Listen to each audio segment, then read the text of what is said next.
आप जानते हैं मुझे क्या पागल कर देता है? लोगों को शेयर बाजार में पैसे फेंकते देखना, जैसे स्लॉट मशीन में सिक्के डाल रहे हों, और पूरी तरह नज़रअंदाज करना कि उनका क्रेडिट कार्ड 22% ब्याज पर है जो उन पर हंस रहा है। ये ऐसा है जैसे आप एक छिद्रयुक्त बाल्टी भरने की कोशिश कर रहे हों और सोच रहे हों कि प्रगति क्यों नहीं हो रही।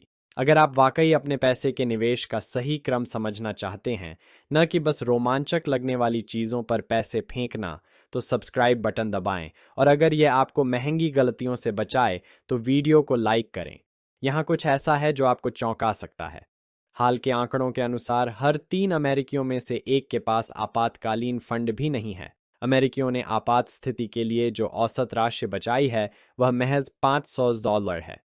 $500, यह अधिकांश लोगों के मासिक कार भुगतान से भी कम है, और यह एक साल पहले के $600 से भी कम हो गया है। इधर यही लोग मुझसे पूछ रहे हैं कि क्या उन्हें अलग अलग स्टॉक खरीदने चाहिए या क्रिप्टो करेंसी में निवेश करना चाहिए। ये ऐसा है जैसे आप फेरारी खरीदने के बारे में सोच रहे हों, जबकि आपके पास अपनी मौजूदा कार की मरम्मत के लिए भी पैसे नहीं हैं। सच्चाई यह है कि पैसे निवेश करने का एक सही क्रम है जो आपके जीवन काल में हजारों डॉलर बचा सकता है और वित्तीय आज़ादी के रास्ते को तेज कर सकता है। पर ज़्यादातर लोग इस क्रम को नज़रअंदाज करते हैं क्योंकि यह अगला हॉट स्टॉक चुनने या मार्केट टाइमिंग जितना रोमांचक नहीं है। वे बुनियादी काम किए बिना सीधे मज़ेदार चीज़ों पर जाना चाहते हैं, जबकि असल में वही बुनियादी काम महत्वपूर्ण होता है। आज मैं आपको बताऊंगा कि आपको अपना पैसा किस क्रम में निवेश करना चाहिए, कदम दर कदम, ताकि आप जोखिम कम करके अधिकतम रिटर्न पा सकें। और मैं गारंटी देता हूं कि इसमें कुछ बातें आपको चौंकाएंगी, खासकर यह कि आपके नियोक्ता का मैच लगभग हर चीज से पहले क्यों आना चाहिए, और स्वास्थ्य बचत खाते ऐसे शक्तिशाली निवेश माध्यम क्यों हैं जिन्हें अधिकांश लोग नज़रअंदाज करते हैं। लेकिन विशिष्ट चरणों में जाने से पहले मैं बताता हूं कि इस क्रम को गलत समझना इतना हानिकारक क्यों हो सकता है। कल्पना कीजिए कि आप एक घर बना रहे हैं। आप फैंसी लाइट फिक्सचर और ग्रेनाइट काउंटरटॉप चुनने से शुरू नहीं करेंगे अगर आपकी नींव दरकी हो और छत से पानी टपक रहा हो। फिर भी अधिकांश लोग अपने वित्त के साथ ऐसा ही करते हैं। वे उच्च ब्याज वाले कर्ज के साथ नवीनतम ट्रेंडी ईटीएफ में निवेश करने के लिए उत्साहित होते हैं, जो उनके किसी भी मुनाफे को नष्ट कर देगा। इसे गलत करने की अवसर लागत बहुत बड़ी है। हर महीने जब आप भुगतान में देरी करते हैं, 22% ब्याज वाला क्रेडिट कार्ड कर्ज हर महीने ऐसी दर से बढ़ता है जो किसी भी संभावित निवेश से ज्यादा तेज है। हर महीने जब आप अपने नियोक्ता के मैचिंग योगदान को नजरअंदाज करते हैं, वह मुफ्त पैसा है जो आप छोड़ रहे हैं। और हर महीने टैक्स बचत वाले विकल्पों को पूरा किए बिना टैक्सेबल अकाउंट में निवेश करना आईआरएस को अनावश्यक पैसा देना है। कहीं भी एक भी रुपया निवेश करने से पहले आपको एक आपातकालीन फंड बनाना होगा। मुझे पता है यह उबाऊ लगता है। मुझे पता है आप सुनना चाहेंगे कि कौन से शेयर आपको अमीर बनाएंगे, लेकिन यह आपके सोच से कहीं ज्यादा महत्वपूर्ण है। आपातकालीन फंड सिर्फ अचानक खर्चों के लिए पैसा रखना नहीं है, हालांकि वह भी जरूरी है। यह एक मनोवैज्ञानिक सुरक्षा जाल बनाने के बारे में है जो आपको बुरे वित्तीय फैसलों से बचाता है जब जीवन में अचानक कोई मुश्किल आती है। जब आपकी गाड़ी खराब हो जाए या कोई अनपेक्षित मेडिकल बिल आए, तो आपातकालीन फंड होने का मतलब है कि आपको न तो अपना निवेश सबसे बुरे समय पर बेचना पड़ेगा और न ही ज्यादा ब्याज वाला कर्ज लेना पड़ेगा। हर कोई यही पूछता है कि आपातकालीन स्थिति के लिए कितना पैसा बचाना चाहिए। परंपरागत सलाह है कि 3 से 6 महीने के खर्चे जितना, पर सच कहूं तो यह रेंज इतनी व्यापक है कि लगभग बेकार है। आपको कितनी राशि चाहिए, यह कई कारकों पर निर्भर करता है। अगर आपकी अच्छे लाभ वाली स्थिर सरकारी नौकरी है तो 3 महीने के खर्चे काफी हो सकते हैं। अगर आप अस्थिर क्षेत्र में फ्रीलांसर हैं बिना किसी सुरक्षा के, तो आपको 6 महीने या उससे भी ज्यादा की जरूरत हो सकती है। अधिकांश लोगों के लिए मेरी सलाह यह है, सबसे पहले जितनी जल्दी हो सके अपने पहले $1000 बचाएं। यह अधिकांश छोटी आपात स्थितियों को कवर करता है और आपको मनोवैज्ञानिक सुरक्षा का एहसास देता है। फिर 1 महीने के जीवन यापन खर्च के लिए काम करें। एक बार इस पड़ाव तक पहुंचने के बाद 3 महीने के खर्चों तक बचत बढ़ाते रहें। यह तरीका एक बड़े लक्ष्य को छोटे छोटे प्रबंधनीय हिस्सों में बांटता है। लेकिन यहाँ एक दिलचस्प बात है जिसे ज्यादातर लोग नहीं जानते। वैनगार्ड के हालिया शोध में पाया गया कि जिन लोगों के पास कम से कम $2000 की आपातकालीन बचत थी, उनका वित्तीय कल्याण स्कोर बिना बचत वालों से 21% ज्यादा था। यह उनके द्वारा मापे गए किसी भी वित्तीय कारक से जुड़ा सबसे बड़ा फायदा था। $2000 जीवन बदलने वाली राशि नहीं है, लेकिन इस सुरक्षा का मनोवैज्ञानिक प्रभाव बहुत बड़ा है। अपना आपातकालीन फंड बनाने के बाद अगला कदम बेहद महत्वपूर्ण है। कुछ और निवेश करने से पहले आपको सभी उच्च ब्याज वाले कर्ज चुकाने होंगे। और जब मैं उच्च ब्याज वाले कर्ज की बात करता हूं तो मेरा मतलब ऐसी किसी भी चीज से है जो आपसे सालाना 8% से ज्यादा वसूल रही हो। हालांकि यह सीमा मौजूदा बाजार की स्थिति के हिसाब से बदल सकती है। क्रेडिट कार्ड का कर्ज यहाँ सबसे बड़ा खलनायक है। 22% से ज्यादा औसत ब्याज दरों के साथ क्रेडिट कार्ड का कर्ज वित्तीय कैंसर है। यह किसी भी उचित निवेश रिटर्न से तेजी से बढ़ता है जिसकी आप उम्मीद कर सकते हैं। यानी निवेश करते हुए क्रेडिट कार्ड का कर्ज रखना पत्थरों से भरे बैकपैक के साथ मैराथन दौड़ने जैसा है। गणित के हिसाब से उच्च ब्याज वाले कर्ज को चुकाना उस ब्याज दर के बराबर गारंटीड रिटर्न देता है जो अक्सर टैक्स के बाद शेयर बाजार से मिलने वाले रिटर्न से ज्यादा होता है। मैं इसे थोड़ा समझाता हूँ। अगर आपके पास 22% ब्याज पर $5000 का क्रेडिट कार्ड कर्ज है और आप सिर्फ न्यूनतम भुगतान करते हैं, तो 5 साल में आप करीब $2800 ब्याज में चुकाएंगे। ये वह पैसा है जो आपके खिलाफ काम करने के बजाय आपके लिए काम कर सकता था। ऋण चुकाने के लिए आप जो हर डॉलर खर्च करते हैं वह आपको 22% का पक्का रिटर्न देता है, जो वॉरेन बफेट के लंबे समय के औसत से भी बेहतर है। ऋण को कुशलता से चुकाने की रणनीति बिल्कुल सीधी है। अपने सभी कर्जों को उनकी ब्याज दरों और न्यूनतम भुगतान के साथ लिख लें। सब पर न्यूनतम भुगतान करें, फिर हर अतिरिक्त पैसा सबसे ज्यादा ब्याज वाले कर्ज पर लगाएं। इसे डेट एवलांच विधि कहते हैं और यह गणित के हिसाब से आपको सबसे ज्यादा पैसा बचाता है। कुछ लोग डेट स्नोबॉल विधि पसंद करते हैं जिसमें मनोवैज्ञानिक प्रेरणा के लिए छोटे कर्ज पहले चुकाते हैं, पर एवलांच ज्यादा कारगर है। लेकिन यहाँ बात दिलचस्प हो जाती है। मैंने पहले ही निवेश से पहले कर्ज चुकाने के नियम का एक बड़ा अपवाद है जो इतना महत्वपूर्ण है कि वह हमारे आदर्श निवेश क्रम में अगला कदम बन जाता है। अगर आपका नियोक्ता आपकी रिटायरमेंट प्लान में मैचिंग योगदान देता है तो आपको उच्च ब्याज वाले कर्ज चुकाने से पहले ही पूरा मैच पाने के लिए पर्याप्त योगदान देना चाहिए। यह उलटा लग सकता है, लेकिन गणित बहुत आकर्षक है। नियोक्ता का मैचिंग अनिवार्य रूप से मैच लिमिट तक आपके निवेश पर 100% गारंटीड रिटर्न है। भले ही आप 22% पर क्रेडिट कार्ड कर्ज ले रहे हों, 100% तुरंत रिटर्न पाना आमतौर पर समझदारी है।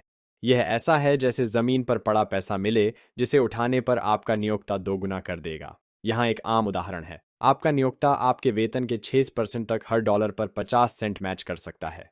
अगर आप सालाना $50,000 कमाते हैं तो $3000 योगदान देकर ये 500 मैच पाना 50% तुरंत रिटर्न है, साथ में जो भी आपका निवेश समय के साथ कमाए। कोई दूसरा निवेश अवसर ऐसे रिटर्न की गारंटी नहीं दे सकता। मुख्य बात है कि बस इतना योगदान दें जिससे पूरा मैच मिले, फिर अपना बाकी पैसा उच्च ब्याज वाले कर्ज चुकाने में लगाएं। एक बार कर्ज खत्म हो जाने के बाद आप अपने रिटायरमेंट योगदान बढ़ा सकते हैं। यह रणनीति आपके गारंटीड रिटर्न को बढ़ाती है और उच्च ब्याज दरों के भुगतान का समय कम करती है। हालांकि नियोक्ता मैचिंग के साथ एक महत्वपूर्ण बात ध्यान में रखनी है। कुछ कंपनियों में वेस्टिंग शेड्यूल होते हैं जो बताते हैं कि मैचिंग फंड रखने के लिए आपको कितना समय रुकना होगा। अगर आप अपनी मौजूदा नौकरी में ज्यादा समय नहीं रहना चाहते तो वेस्टिंग शेड्यूल को अच्छी तरह समझ लें। फिर भी वेस्टिंग शर्तों के बावजूद नियोक्ता मैचिंग से मिलने वाला तुरंत रिटर्न इसे लाभदायक बनाता है। इमरजेंसी फंड, कर्ज खत्म करना और नियोक्ता मैचिंग आपके वित्तीय घर की मजबूत नींव बनाते हैं। इन चीजों के बिना निवेश से जुड़ा हर काम आप बस रेत पर महल बनाने जैसा कर रहे होंगे। इन बुनियादी चीजों को सुरक्षित करने के बाद हम टैक्स ऑप्टिमाइजेशन जोन में जाते हैं, जहां चीजें दिलचस्प होती हैं। ज्यादातर लोग इसमें गलती करते हैं क्योंकि वे टैक्सेबल निवेश खातों में सीधे जाते हैं, जबकि पहले टैक्स बेनिफिट वाले विकल्पों का फायदा उठाना चाहिए। अब हम आपके व्यक्तिगत रिटायरमेंट खाते को अधिकतम करने की बात करते हैं, जो नियोक्ता के 401k से पहले आता है। आपका IRA आपको कहीं अधिक नियंत्रण देता है। नमस्कार दोस्तों, आप यह बुक सुन रहे हैं बुकपीडियाज यूट्यूब चैनल के माध्यम से। अगर यह बुक आपको पसंद आई है तो मेरे यूट्यूब चैनल बुकपीडियाज को सब्सक्राइब करना मत भूलना। अपने निवेश विकल्पों पर नियंत्रण और आमतौर पर अधिकांश नियोक्ता योजनाओं की तुलना में बहुत कम शुल्क के साथ आता है। कॉरपोरेट 401 प्लान महंगे म्यूचुअल फंड की सीमित सूची देने के लिए कुख्यात हैं, जिनके प्रबंधन शुल्क लकड़ी के घर में दीमक की तरह आपके रिटर्न को खा जाते हैं। देखिए, आईआरए के साथ आप कम लागत वाले इंडेक्स फंड और ईटीएफ में निवेश कर सकते हैं, जो कई 401 प्लान के 1-2% शुल्क के बजाय सिर्फ कुछ बेसिस पॉइंट चार्ज करते हैं। ये ज़्यादा नहीं लगता, लेकिन दशकों में ये शुल्क अंतर आपके दसियों हजार डॉलर खा सकते हैं। ये आपका पैसा अपने पास रखने और धीरे धीरे उन फंड मैनेजरों को खिलाने के बीच का अंतर है जो आपसे अच्छी गाड़ियां चलाते हैं। 2025 के लिए आप आईआरए में $7,000 तक योगदान कर सकते हैं, या अगर आप 50 वर्ष या उससे अधिक उम्र के हैं तो $8,000 तक। यह कैचअप योगदान बूढ़े होने पर मिलने वाली भागीदारी ट्रॉफी जैसा है, बस ये वाकई आपको आराम से रिटायर होने में मदद करता है। एक बार जब आप अपने आईआरए योगदान को पूरा कर लेते हैं, तब आप अपने नियोक्ता के 401 में वापस जाकर मैच से अधिक योगदान शुरू कर सकते हैं। लेकिन यहाँ निर्णय और जटिल हो जाता है। यह वही है जो वित्तीय सलाहकारों को रोजगार देता है और आम लोगों को भ्रमित करता है। आपको इन खातों के पारंपरिक और रोध संस्करणों के बीच चुनना होगा, और यह चुनाव आपके जीवन काल में हजारों रुपए के कर बचा या खर्च करा सकता है। यह निर्णय एक सरल सवाल पर आधारित है जिसका जवाब जटिल है। क्या आप अभी कर देना चाहते हैं या बाद में? पारंपरिक खाते आपको वर्तमान कर योग्य आय से कटौती की अनुमति देते हैं, पर सेवानिवृत्ति में पैसे निकालने पर कर देना होगा। रोध खातों में आप पहले कर चुकाते हैं, लेकिन सेवानिवृत्ति में सभी निकासी पूरी तरह कर मुक्त होती है। यहाँ एक सामान्य नियम है जो अधिकांश लोगों के लिए काम करता है। अगर आप अभी उच्च कर श्रेणी में हैं और सेवानिवृत्ति में निचली श्रेणी में होने की उम्मीद है, तो अभी कर छूट पाने के लिए पारंपरिक खाते चुनें। अगर आप अभी कम टैक्स ब्रैकेट में हैं, लेकिन बाद में ज़्यादा टैक्स देने की उम्मीद है, तो रोध खाते चुनें और आज ही कम टैक्स दर का फ़ायदा उठाएं। मगर समस्या ये है कि भविष्य की टैक्स दरों का अनुमान लगाना 3 महीने बाद के मौसम की भविष्यवाणी जितना ही अनिश्चित है। करियर शुरू करने वाले युवाओं को रोध खातों की ओर झुकना चाहिए, क्योंकि वे अपने सबसे कम कमाई वाले वर्षों में हैं और टैक्स ब्रैकेट यहाँ से बढ़ेंगे। ज़्यादा कमाई वाले जो अपने पीक इनकम ईयर्स में हैं, उन्हें वर्तमान टैक्स बोझ कम करने के लिए पारंपरिक खातों से ज़्यादा फायदा हो सकता है। पर सच कहूँ, अगर आप अनिश्चित हैं, तो दोनों खातों में योगदान बांटकर टैक्स डाइवर्सिफिकेशन कर सकते हैं और रिटायरमेंट में विकल्प पा सकते हैं। अगर आपके पास हेल्थ सेविंग्स अकाउंट है, तो बात रोमांचक हो जाती है, क्योंकि एचएसए अमेरिका में सबसे कम इस्तेमाल किया जाने वाला निवेश साधन हो सकता है। वे कर लाभ वाले खातों के स्विस आर्मी चाकू जैसे हैं, जो एक नहीं, दो नहीं, बल्कि 3 अलग अलग कर लाभ देते हैं, जो इन्हें सही लोगों के लिए बेहद कमाल के बनाते हैं। आपको पारंपरिक आईआरए की तरह ही योगदान पर कर कटौती मिलती है। आपका पैसा किसी भी रिटायरमेंट अकाउंट की तरह निवेश के दौरान टैक्स फ्री बढ़ता है। और यहाँ वह खास बात है जो एचएसए को विशेष बनाती है। योग्य मेडिकल खर्चों के लिए निकासी पूरी तरह से टैक्स फ्री है, रिटायरमेंट में भी। यह एकमात्र खाता है जो पैसे के अंदर आते समय, बढ़ते समय और बाहर जाते समय तीनों पर कर लाभ देता है। 2025 के लिए व्यक्तिगत कवरेज पर एचएसए में $4,300 तक या फैमिली कवरेज पर $8,550 तक योगदान कर सकते हैं। शर्त यह है कि पात्र होने के लिए आपके पास हाई डिडक्टिबल हेल्थ प्लान होना चाहिए, जो सभी के लिए उपयुक्त नहीं है। अगर आप युवा हैं, स्वस्थ हैं और बड़े मेडिकल खर्च नहीं हैं, तो एचएसए सबसे शक्तिशाली रिटायरमेंट खातों में से एक हो सकता है। यहाँ वह रणनीति है जो एचएसए को अविश्वसनीय रूप से शक्तिशाली बनाती है। अगर आप कर सकते हैं, तो अपने मौजूदा मेडिकल खर्चे जेब से करें और अपने एचएसए पैसों को बाजार में निवेशित रहने दें। अपनी सभी मेडिकल रसीदें संभाल कर रखें, क्योंकि योग्य खर्चों की प्रतिपूर्ति के लिए कोई समय सीमा नहीं है। आप आज डॉक्टर विजिट का भुगतान कर सकते हैं, रसीद रखें और 20 साल बाद भी अपने एचएसए से टैक्स फ्री प्रतिपूर्ति पा सकते हैं। 65 साल की उम्र के बाद एचएसए और भी अधिक लचीले हो जाते हैं। आप किसी भी उद्देश्य के लिए पैसे निकाल सकते हैं, सिर्फ मेडिकल खर्चों के लिए नहीं। हालांकि गैर मेडिकल निकासी पर आप पारंपरिक आईआरए की तरह आय कर देंगे, लेकिन रिटायरमेंट में मेडिकल खर्चे निश्चित हैं, इसलिए हेल्थ केयर के लिए टैक्स फ्री पैसा होना रिटायरमेंट के सबसे बड़े वित्तीय जोखिमों के खिलाफ एक गुप्त हथियार है। एचएसए पर गणित वाकई में चौंकाने वाला हो सकता है।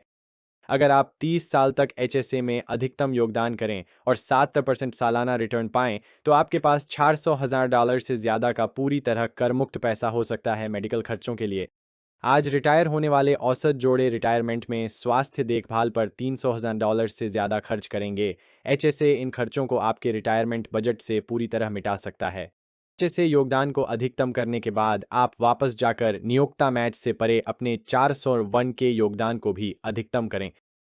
2025 की योगदान सीमा अधिकांश लोगों के लिए $23,000 है, या अगर आप 50 या उससे अधिक उम्र के हैं तो $31,000 है। इस स्तर पर आप कर के नज़रिए से वाकई बहुत अच्छी स्थिति में हैं। अपने IRA, HSA और 401 के बीच 50 से कम उम्र में आप सालाना $35,000 से ज़्यादा को कर से बचा सकते हैं, या कैचअप योगदान के पात्र होने पर और भी अधिक।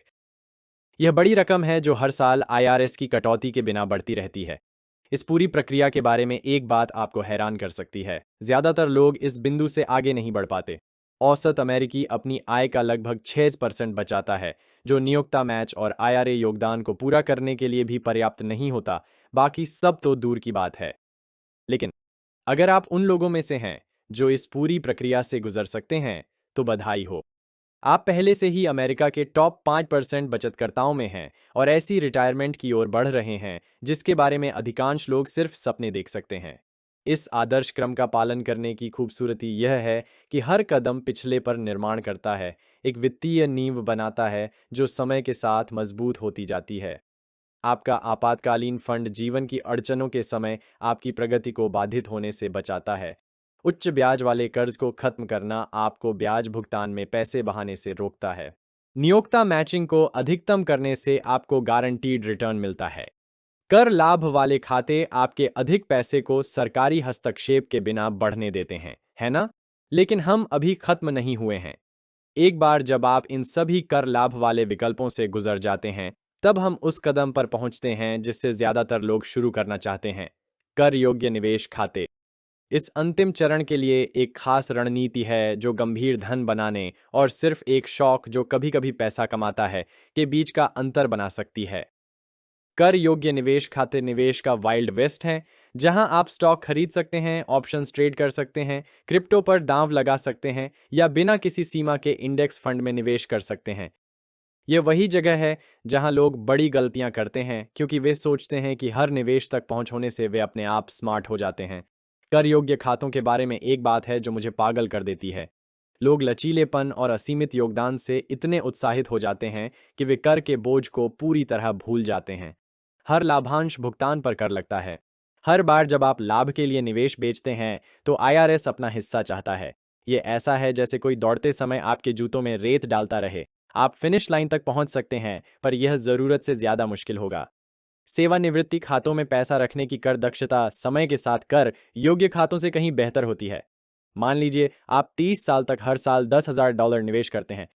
7% कमाने वाले कर लाभ वाले खाते में आपको लगभग $944,000 मिलेंगे। उसी रिटर्न वाले कर योग्य खाते में लाभांश और पूंजीगत लाभ पर कर देने से आपको लगभग $700,000 मिलेंगे। यह सिर्फ कर के कारण लगभग $1.25 मिलियन का अंतर है। लेकिन जब आप अन्य सब कुछ अधिकतम कर लेते हैं, तब कर योग्य खाते मूल्यवान बनते हैं। वे पूरी तरह से लचीलापन प्रदान करते हैं। क्या 5 साल में घर के डाउन पेमेंट के लिए पैसे चाहिए? कोई समस्या नहीं। क्या आप सेवानिवृत्ति खातों तक पहुंचने से पहले जल्दी रिटायर होना चाहते हैं? कर योग्य खाते आपको वह ब्रिज फंडिंग देते हैं जिसकी आपको जरूरत है। क्या आप अपने बच्चों के लिए पैसे छोड़ने की योजना बना रहे हैं? जब आप मरते हैं तो कर योग्य खातों को बेसिस में स्टेप अप मिलता है जो पूंजीगत लाभ करों को पूरी तरह खत्म कर सकता है। तो यही है वो सही क्रम आपके पैसे के निवेश का, जिसे ज्यादातर लोग जल्दी अमीर बनने की होड़ में बिल्कुल नजरअंदाज कर देते हैं। आपातकालीन फंड, हाई इंटरेस्ट कर्ज, एम्प्लॉयर मैच, IRA, HSA, 401 को मैक्स करें,